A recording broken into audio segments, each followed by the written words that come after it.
Hi everyone, I'm just going to open my new box.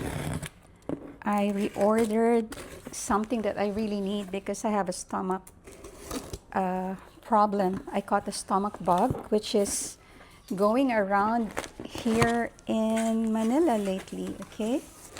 So I ran out of my laundry powder, so I'm getting that.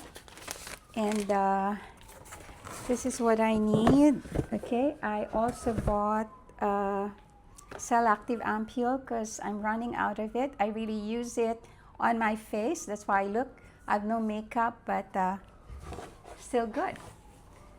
And this one is the Probiotics. This is what I need for my stomach bug. And I ran out of it, and this was out of stock for quite some time. So I'm just so relieved that I have it now because I've been taking something that I can get over the counter. It's known to be good, but it's not really helping me much. So hopefully with this now, my stomach can finally settle and I can finally be well, okay? So what have you been doing lately for your health? Let me know.